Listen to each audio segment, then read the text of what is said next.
Good morning সবাইকে। হর হর মহাদেব, জয় শ্রীরাম। এই ভিডিওটা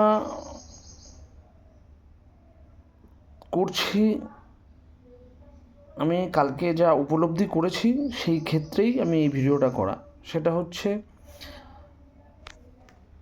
4 তারিখে আমাদের পশ্চিমবঙ্গে নতুন সরকার আসার পর যেসব উদ্যোগ নিয়েছে আমরা সবাই জানি, খুব ভালো ভালো উদ্যোগ নিয়েছে। তার মধ্যে যেগুলো হকার উচ্ছেদ, স্টেশনের পাশে যারা বসবাস করতেন তাদেরকে উচ্ছেদ করা, সব কিছু ঠিক আছে, আমি সব কিছু মেনে নিলাম।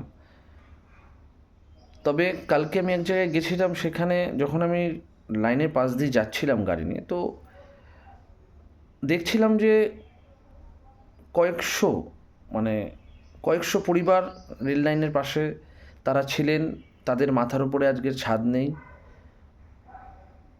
সেখানে প্রাপ্তবয়স্কও আছেন, বয়স্কও আছেন এবং অনেক ছোট ছোট বাচ্চারাও আছেন। বৃষ্টিও পড়ছিল। তো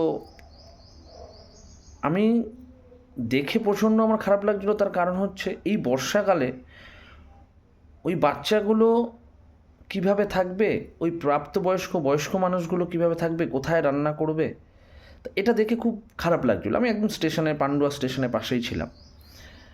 তো মাননীয় মুখ্যমন্ত্রী শুভেন্দু বাবুকে আমি একটাই কথা বলতে চাই যে যেটা আইনের কাজ সেটা আইন অবশ্যই করুক, কিন্তু আমার মনে হয় তাদেরকে একটা সময় দেওয়া উচিত ছিল, অন্তত 1 বছর। তাদেরকে 1 বছর সময় দিয়ে তাদেরকে রিমাইন্ডার দিয়ে বলা উচিত ছিল যে তোমরা তোমাদের ব্যবস্থাটা করো কোথাও, কারণ এই জায়গায় তোমাদের নয় এবং এখানে সরকারি কাজে প্রজেক্ট হবে বা যাই আদার্স কিছু। কিন্তু এই টাইমটা, এই যে বর্ষাকাল, এই টাইমটায় বহু বহু মানুষের মাথার উপর ছাদ নেই। দেখুন, অবশ্যই আইন, রাজনৈতিক সিদ্ধান্ত এগুলো অবশ্যই থাকবে, কিন্তু মানুষ হিসাবে বা সরকার হিসাবে মানুষের পাশে থাকাটা তো দরকার। মানে সরকার একটা নতুন গঠন হয়েছে, তারা জানে যে হয়তো কোনো রকমভাবে সে সাহায্য করবে, কিন্তু অবশ্যই তাদেরকে সেই জায়গা থেকে আপনার উচ্ছেদ করার অধিকার রয়েছে 100% কিন্তু তাদেরকে একটা মিনিমাম সময় দেওয়া উচিত ছিল যে তোমরা এখান থেকে ছেড়ে অন্য জায়গায় ব্যবস্থা নাও, অন্য জায়গায় চলে যাও, তার জন্য মিনিমাম 1 বছর। দেখুন, তারা গরিব বলেই আজকে সেই জায়গাটা বেছে নিয়েছে রেলের ধারে। তাদের কোনো অট্টালিকাও নেই, টালির ঘর, বেড়ার ঘর, মাটির ঘর, এইভাবেই ছিল এতদিন। তো আমি একটাই রিকোয়েস্ট করব, দেখুন বহু জায়গা আছে যারা বেআইনিভাবে হোটেল করেছে, বেআইনিভাবে ইনকাম করেছে। অনেক জায়গা আমার দেখা অনেক জায়গা আছে যেখানে তারা দখল করে কোটি কোটি টাকার মালিক হয়েছে। তাদেরকে আগে একটা ব্যবস্থা করুন, এদেরকে একটা সময় দিন। আমার মনে হয়, আমার ব্যক্তিগতভাবে আমি মনে করি এই জিনিসটা করা উচিত। স্টেশনের যারা দোকানদার, হকার ভাইরা উচ্ছেদ হয়েছেন তাদের ক্ষেত্রেও তাই, 6টা মাস তাদের সময় দিলে তারা অন্য ব্যবস্থা করতে পারতো, এটা আমার পার্সোনালি মনে হয়। কিন্তু শুভেন্দুবাবুকে বলবো যে এর মধ্যে আপনি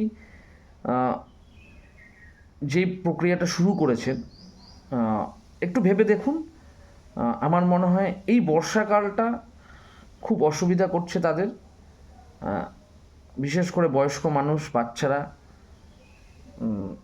এটা আমি মানুষ হিসাবে জানি না আমি তো কতটা ঠিক বললাম কি না, কিন্তু মানুষ হিসাবে আমার মনে হয় একটুখানি আপনারও ভেবে দেখা উচিত এবং বিজেপি সরকারের যারা উচ্চ ব্যক্তিত্ব আছেন তাদের সবাইকে একটু ভেবে দেখা উচিত। আমরা মানুষ, তো মানুষের জন্যই আগে যাওয়া উচিত, মানুষের কথাই আগে ভাবা উচিত। আপনি সব কিছু করুন, সব সিস্টেমেটিক্যালি করুন, আইনের মাধ্যমে করুন, কিন্তু একটু সময় দিন, তাদেরকে একটু সময় দিন। তারা হয়তো বলবে একটা সময়, হ্যাঁ সরকারটা আমাদের সময় দিয়েছিল, আমরা করতে পারিনি তাই জন্য করে দিয়েছি, কিন্তু এইভাবে এখন এই পরিস্থিতিতে, এই বর্ষাকালটায় তাদের মাথার ছাদটা কেড়ে নেবেন না। এটা আমার পার্সোনালি অনুরোধ শুভেন্দুবাবু মহাশয়কে এবং বিজেপি সরকারের অন্যান্য উচ্চপদস্থ নেতাদের কাছে। ভালো থাকবেন। জানি না ভিডিওটা কতদূর কারা দেখবেন, ভিডিওটা দেখলে একটু শেয়ার করবেন যে আরও ভিডিওটা ঠিক সঠিক জায়গায় পৌঁছায়। জয় শ্রীরাম।